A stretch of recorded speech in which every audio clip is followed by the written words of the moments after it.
Bonjour Juliette Duquesne, Bonjour. vous êtes journaliste spécialisée dans les thématiques écologiques. Vous êtes auteur dans la collection Carnet d'alerte de plusieurs livres, notamment sur l'eau, la décroissance, et vous venez de publier 2 séries de podcasts sur les défis écologiques que vous passez en revue. Et avec un certain délice, vous sortez le coup à certaines idées reçues, enfin du moins supposément évidentes. Nous en avons repéré quelques-unes, en particulier une, parce que c'est une question que nous nous posons euh, et qui est d'actualité, qui est autour de la fuite en avant technologique. L'idée, c'est que vous remettez en cause la rhétorique selon laquelle il faut faire confiance à l'innovation, à l'humain, à sa capacité d'inventer, pour faire face aux défis écologiques et puis pour apporter une solution au réchauffement climatique. Donc, autrement dit, cette thèse-là présuppose avec une forme d'humanisme, vous allez dire peut-être de rêve prométhéen, que l'homme est capable, comme dans le passé, à faire face à des défis grâce à son génie. Et vous n'êtes pas d'accord avec ça, avec cette vision un peu scientiste. J'aimerais revenir avec vous là-dessus. Mais peut-être commencer par cela. Ce point de vue scientiste, c'est en gros, je dirais, la thématique de la croissance verte. Vous n'y croyez pas. Expliquez-nous pourquoi, en quelques mots. On reviendra sur les points peut-être plus techniquement, plus précisément, avec des exemples plus concrets qui vous amènent à remettre en cause cette idée de progrès technologique comme réponse. Oui, parce que déjà, il y a des innovations de plusieurs ordres. Là, on parle vraiment des innovations technologiques. Et c'est vrai que moi, je me suis rendu compte à travers mes différentes enquêtes qu'il n'y a aucune innovation technologique, on en reviendra après dans le détail tout à l'heure, qui permettent à chaque fois de réduire la pollution. Et on se rend bien compte que c'est bien après la Seconde Guerre mondiale, au moment où la croissance du produit intérieur brut décolle, que toutes les formes de pollution explosent, que ce soit la pollution plastique, on retrouve des pesticides jusque dans la graisse des baleines, il y a les émissions de CO2 qui explosent à ce moment-là. Toutes les formes de pollution explosent après la Seconde Guerre mondiale, au moment où le produit intérieur brut augmente, au moment aussi où on a de plus en plus d'innovations technologiques.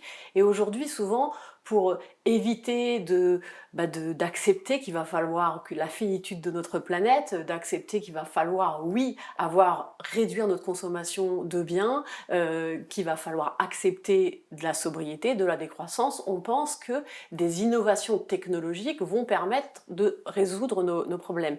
Mais ce qui est intéressant, c'est que moi, c'est à travers toutes mes enquêtes et à travers toutes les études, très scientifiquement, qu'on se rend compte que ça ne marche pas, en fait, et qu'il va falloir accepter la finitude de la planète et donc réduire notre consommation parce qu'il n'y aura pas d'innovation miracle qui vont nous permettre de continuer à consommer autant d'eau, d'émettre toujours autant de CO2, de continuer à mettre autant de pesticides dans l'eau, sur nos terres, etc. Parce que les dégâts sont considérables en fait aujourd'hui. Alors, on va revenir sur concrètement détailler ces innovations technologiques. Moi, à l'écoute de votre podcast, il y a un concept qui est assez étonnant, c'est ce que vous appelez l'effet rebond. C'est-à-dire que vous défendez l'idée que des innovations technologiques peuvent effectivement réduire euh, factuellement les émissions de carbone, mais on les utilise davantage. Il y a un usage qui annule l'effet positif de l'innovation. Et c'est particulièrement vrai dans le numérique en fait. Quand j'ai enquêté sur ce sujet, tous les spécialistes et tous les chercheurs que j'ai interrogés nous le disent tout de suite. C'est scientifique justement, parce que c'est intéressant de dire, au contraire, c'est très scientifique de savoir qu'à chaque fois dans le numérique, il y a toujours l'effet rebond. C'est-à-dire que même si on gagne en gain d'efficacité, on va augmenter l'augmentation d'utilisation, donc en fait on va consommer plus d'énergie et émettre plus de gaz à effet de serre. Je vais donner des exemples concrets. Par exemple, pour le numérique, quand on va sur Internet, on met beaucoup moins de temps aujourd'hui pour faire une recherche, par exemple, sur Internet. C'est pas pour ça qu'on va en faire moins. La 5G, par exemple, va permettre de faire des gains d'efficacité, mais on va augmenter l'augmentation du trafic. Les gains d'efficacité, c'est de l'ordre de 10. l'augmentation De va être multipliée, 10%. oui, va être augmentation, et l'augmentation va être de l'ordre de 100, multiplié Ouais. par 100. Donc c'est divisé par 10 et multiplié par 100, pardon. Donc les gains d'efficacité sont de l'ordre de divisé par 10 et l'augmentation du trafic avec les 5G va être multipliée par 100. Donc on voit bien que c'est pas parce que on va avoir des gains d'efficacité qu'on va avoir une baisse de la consommation et de l'utilisation. Donc, et c'est très vrai dans le numérique. On voit que c'est pas parce que c'est plus efficace dans le numérique qu'on va avoir des choses qui vont être moins gourmands en énergie. On va souvent plus l'utiliser. Mais je vois par exemple l'arbitrage entre la visioconférence, on a beaucoup parlé lors du confinement, ce qu'on appelait le distanciel, et le fait de prendre l'avion pour aller aux États-Unis. Alors certes, pour le coup, on va plus se connecter en visio, mais enfin, c'est quand même mieux qu'un aller-retour. Alors après, c'est très difficile. Alors, l'ADEME, l'agence qui calcule notamment tous ces émissions de gaz à effet de serre qui sont dues au numérique, au déplacement, c'est pas si facile de comparer si on prend dans la globalité les visios et les déplacements. Il faut savoir que par exemple, si on fait tout le temps du télétravail et qu'on fait plus d'aller-retour, certes, on va pas avoir ces allers-retours. Mais par exemple, si on décide à la place de déménager plus loin, d'acheter une autre voiture, vous voyez, il y a plein d'effets. Et là, c'est d'autres types d'effets qui vont être présents. Et donc, il y a plusieurs études qui montrent que c'est pas si évident que Ouais. ça, mais c'est pas si facile à calculer de toute façon. Et il faut faire aussi attention dans ces sujets, je pense, de tout vouloir calculer en fait. C'est-à-dire qu'on sait que le numérique est très polluant. On sait, on sait que 70% de la pollution du numérique, c'est dû aux équipements, c'est au fait qu'on s'équipe trop, qu'il y a les émissions de gaz à effet de serre, mais il y a aussi énormément de consommation de métaux. Donc on sait de toute façon que le numérique pollue. Ça ne veut pas dire qu'il ne faut pas du tout de numérique, mais de tout remplacer par le numérique, ça ne fonctionnera pas. C'est ça en fait, je ne sais pas si vous voyez ce que je veux dire. On ne peut pas remplacer tous nos déplacements par que du numérique, ça ne fonctionnera pas non plus en fait. C'est ça, c'est dans ce sens-là en fait. La fuite en avant technologique, c'est d'essayer toujours de remplacer par autre chose sans changer les fondements de notre société Oui, ça, plus profondément. on y reviendra parce qu'effectivement, je pense que les citoyens peuvent se dire on veut bien changer, mais d'abord, quand on leur présente des solutions, il faut leur démontrer que ces solutions, elles ne marchent pas du point de vue écologique. Ça ne veut pas dire qu'il ne faut pas du tout faire Bien de entendu. visio, mais Alors, ça veut on juste passe en dire revue les innovations, si vous voulez bien. Donc, moi, là, je suis encore un peu déçu, parce que je me disais, super, il y a une machine qui va capter les CO2. Alors, bien sûr, il y a quand même la plantation qui est un moyen naturel, ça marche à peu près, mais il y a autre chose, il y a l'aspect technologique dans le captage de CO2. Expliquez-nous pourquoi, alors que quand même, il y a des gens très qualifiés qui travaillent dessus, qui ont la capacité de mesurer, pourquoi ça ne marcherait pas? il y a plusieurs études qui montrent que ça marche très mal de capter le CO2 et de le stocker dans le sol. Ça fonctionne en fait, les résultats sont sont mauvais en fait, parce que déjà il faut de l'énergie pour stocker aussi tout ce CO2. C'est des solutions. En fait, il faut réduire nos émissions de gaz à effet de serre plutôt que de stocker le CO2 qu'on a, ou alors d'inventer, même maintenant on entend de plus en plus parler de toutes ces solutions de géo-ingénierie, Ah oui. où on va, alors là on va encore plus loin, on va aller, c'est presque un peu jouer aux apprentis sorciers, où on va aller par exemple mettre du soufre dans la stratosphère pour imiter des éruptions volcaniques, essayer de refroidir la température. Ah oui. Et là on va même beaucoup plus loin, Ah, ça fait quand même c'est-à-dire assez peur, ça. On met du soufre dans dans la la stratosphère. stratosphère. En fait, c'est toutes les solutions de géo-ingénierie pour essayer de contrôler le climat. Et là, moi, j'avoue que je pense qu'il n'y a pas besoin, c'est du bon sens en fait. Moi, il me semble que on se rend bien compte que là, ça ne va pas fonctionner et qu'il va y avoir des conséquences à faire ça. Et ça, c'est des solutions qui sont de plus en plus envisagées aujourd'hui, au lieu de réduire nos émissions de gaz à effet de serre et nos émissions de CO2 par rapport au changement J'ai bien climatique. compris que la conclusion, c'est bien sûr la solution de la sobriété. Mais je continue. Oui. La voiture électrique, là, ça quand même, bon, on a quand même des législateurs qui sont d'accord pour dire qu'en 2035, il n'y aura plus de moteurs à explosion vendus, n'est-ce pas, à l'échelle de l'Union européenne. Et ça, vous dites: «Non, vous n'y croyez pas, la voiture électrique, en fait, ça marche que lorsqu'elle est petite, pas autonome, en fait, qu'elle sert à rien, quoi». Non, je ne dis pas exactement ça, mais presque, c'est vrai. En fait, c'est de dire que c'est pas si on remplace toutes les voitures par les voitures électriques sans réduire nos mobilités, ça fonctionnera pas.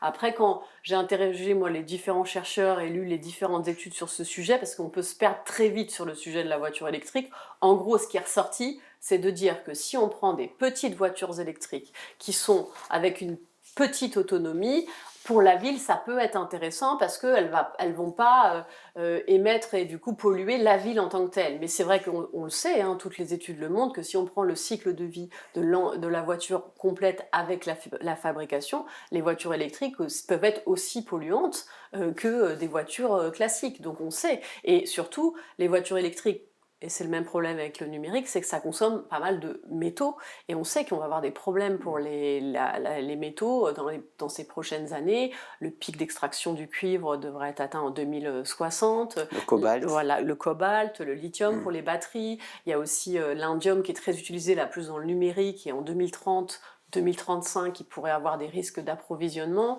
Donc on sait que tous ces métaux, et on risque d'avoir on ne connaît pas exactement les réserves partout sur la planète, mais on sait qu'il va falloir aller chercher de plus en plus profond dans la Terre, donc ça va demander plus d'énergie, et donc ça veut dire qu'à chaque fois, ça ne veut pas dire qu'il ne faut pas du tout de voiture électrique. En tout cas, moi, c'est pas ce qui ressort de mes enquêtes, mais c'est de dire que c'est pas la solution à tous les Il maux, faut et que ça va pas permettre de continuer à consommer comme on le fait aujourd'hui. Alors il y en a quand même un qui a la solution à écouter pour votre, podcast, c'est je l'ai découvert, Rick Wide, qui lui, dans cette logique, transhumaniste, considère que les machines vont s'auto-perfectionner et donc sans intervention humaine, elles vont finir par donner le meilleur d'elles-mêmes, sans effort, et donc on arrivera à résoudre, ce défi climatique, comme ça. Oui, c'est un peu la logique transhumaniste de dire que grâce à l'intelligence artificielle, grâce à plein de solutions, l'être humain va pouvoir s'auto-perfectionner, et les machines vont pouvoir, vont peut-être même, avec dans les un peu récits de science-fiction, avoir une conscience, et on en avait parlé la dernière fois que j'étais venue d'ailleurs sur l'intelligence artificielle. En fait, voilà, c'est tout ce monde transhumaniste, ces logiques transhumanistes de penser que on va pouvoir résoudre tous nos problèmes grâce aux technologies, et grâce à des machines et à l'intelligence artificielle qui va pouvoir être autonome. Ça, moi quand j'avais fait mon enquête sur l'intelligence artificielle, on voit bien qu'on est très loin de ces récits de science-fiction. L'intelligence artificielle et les ordinateurs qui font de l'intelligence artificielle, ce sont surtout des machines qui sont capables de faire des calculs impressionnants et d'avoir des capacités de mémoire incroyables, mais on est très loin d'avoir des machines conscientes, etc., qui vont résoudre tous nos maux. Et là, on revient un petit peu au début de notre conversation, c'est-à-dire que même par exemple, souvent en ce moment, dans certains reportages ou dans le débat public, on entend dire « Ah bah là, par exemple, à tel endroit, on a une usine qui est efficiente en énergie ». Donc comme ça, de loin, ça paraît super. On a grâce à plein de capteurs dans l'usine, cette usine est efficiente en énergie. Et donc il y a plein en tout cas d'ordinateurs, peut-être un peu d'intelligence artificielle pour essayer que l'électricité soit bien régulée au bon endroit, etc. Mais ce qui le pollue le plus dans le numérique, c'est la fabrication des équipements. Si on ne prend pas en compte toute la fabrication des équipements dans le calcul, par exemple, des simples émissions de gaz à effet de serre, si on ne prend pas en compte la fabrication des équipements, ça n'a pas de sens. Si vous voyez ce que je veux dire, si c'est efficient, l'usine est efficiente en Oui, énergie, mais sans prendre en compte si la durée de vie est très longue, pour le coup, le coût écologique, s'amortit au fil des années. Enfin, oui, on alors, pourrait imaginer que si tous ces produits, durent très, très, très bah, longtemps, au bout d'un moment, on va basculer dans une sorte de créance écologique. Alors le problème, c'est que souvent, ils ne durent pas très très longtemps, en tout cas aujourd'hui, hein, c'est plutôt on voit bien que les téléphones portables avec tout, c'est plutôt des équipements qu'on change très très souvent, hein. En France même, 88% des téléphones portables sont remplacés alors qu'ils fonctionnent encore. Bon, ça c'est un autre problème, mais ça va ensemble, donc déjà c'est pas le cas. Et c'est surtout que de toute façon, si on équipait toutes nos usines, de tous ces équipements technologiques, il y a encore ce problème des métaux, parce qu'il y aurait des métaux partout, dans tous ces petits équipements technologiques, et en plus, tous ces métaux sont très difficilement recyclables, parce que c'est souvent petit, miniaturisé, et si après on veut recycler justement ces équipements, c'est souvent difficile. Et c'est pareil, ça ne veut pas dire qu'il n'en faut pas du tout, mais en tout cas que ça ne va pas être la solution à tous nos Voilà. problèmes. Donc, Et là oui. même, je rajoute juste, le fait, ça c'est vraiment ressorti dans toutes les personnes que j'ai interrogées sur ces sujets-là, le fait de nous vendre une ville intelligente avec des capteurs partout, des voitures autonomes avec des capteurs partout, quand on regarde les chiffres des métaux, de la pollution, etc., ce n'est pas réaliste et ce n'est pas scientifique, justement, en fait. Il suffit d'enquêter un tout petit peu sur ce sujet pour s'en rendre compte. Et ça, c'est un point essentiel, il me semble. Bref, on a bien compris, pour réduire l'empreinte écologique, il faut réduire la consommation d'énergie. Alors c'est vrai que cette thématique-là, qui est celle de la sobriété, vous parlez sur la base des chiffres de négawatts, 26% de réduction De l'énergie primaire. de l'énergie primaire d'ici 2050. 2050. Donc c'est quand même pas loin. C'est un sujet qui n'est plus tout à fait tabou, Non. puisque depuis, par exemple, l'invention de l'Ukraine par la Russie, on a vu des grands patrons énergéticiens dire bah, il va falloir réduire véritablement, par-delà l'efficacité ou l'efficience énergétique, il va falloir réduire la consommation. Donc c'est vraiment pas tout à fait un sujet tabou, sauf que les gens, on a l'impression qu'ils ont déjà fait des efforts, on leur demande de trier les déchets, ils le font, de se serrer la ceinture, ils le font. Et là, on va leur dire, l'économie circulaire, ils y croient, mais vous vous dites, ah bah attends, c'est pas du tout suffisant, l'économie circulaire, c'est une goutte d'eau par rapport aux défis, etc. Bon, il y a quand même une forme de ras-le-bol, et en particulier de la classe moyenne. Donc, je dirais pas du tout que c'est une posture, hein, votre demande de réduction des énergies, sauf qu'il y a l'idée qui est quand même objective, que ceux qui devront en subir les conséquences sont plutôt les gens des classes moyennes modestes qui ne votent pas pour des personnes décroissantes. Oui, c'est intéressant cette question parce que de toute façon, c'est réduction de la consommation d'énergie, mais aussi des biens, ça serait réduction globale. Parce que c'est vrai qu'on se centre beaucoup sur le changement climatique, mais la pollution, elle est globale. Il y a le problème du changement climatique, la pollution de l'eau, des sols, etc. Donc c'est assez global. Après, pour répondre à cette question-là, il ne suffit pas de faire juste de la sobriété, c'est changer complètement de modèle. Si on fait juste de la sobriété et de toute façon, on y vient de plus en plus à des phases de récession dans nos modèles, et il n'y a rien de pire qu'un modèle basé sur la croissance sans croissance. Donc c'est pas juste réduire la consommation de certaines personnes, dont les classes moyennes, c'est changer totalement notre modèle et qu'il ne soit plus basé sur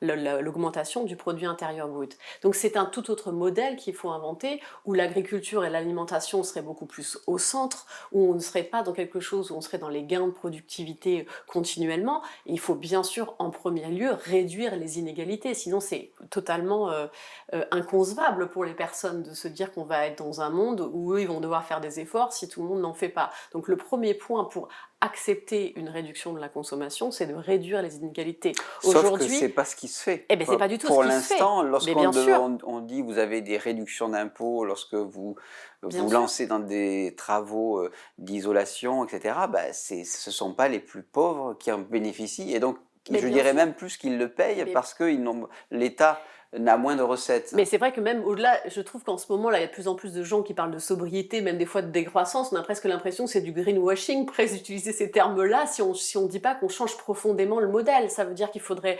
Moi, quand je vois dans mes différentes enquêtes, tout s'entremêle et on se rend compte que c'est un modèle complet qu'il faut changer, et c'est pas juste de rester dans notre modèle et de moins consommer. Ça voudrait dire, pour donner un exemple concret, moi, je vois que, comme je disais tout à l'heure, que l'agriculture et l'alimentation sont des sujets centraux. Donc ça voudrait dire qu'en France, si on voulait passer complètement à l'agroécologie, ce qu'il faudrait faire, parce qu'aujourd'hui il y a des pesticides dans tous les cours d'eau, dans la totalité des rivières, dans la totalité des nappes phréatiques, les sols sont pollués, donc il faudrait qu'on change complètement notre agriculture.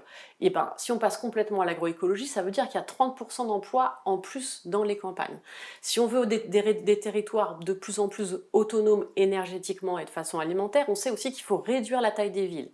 Il y a plusieurs chercheurs qui montrent que quand on dépasse 20 à 30 000 habitants, ce n'est plus viable en fait sur un territoire d'avoir des trop grosses villes, on ne peut pas y arriver. Donc ça voudrait dire qu'on changerait complètement notre modèle de vie. Ah oui, ça demande des gros changements et ça voudrait dire déjà de changer toutes nos aides de la politique agricole commune vers une autre agriculture. Et rien qu'en prenant le sujet par l'agriculture et par l'alimentation, en changeant aussi le modèle de distribution pour que les agriculteurs puissent vivre de leur production, on commence à changer le modèle. Et là, on change le modèle différemment.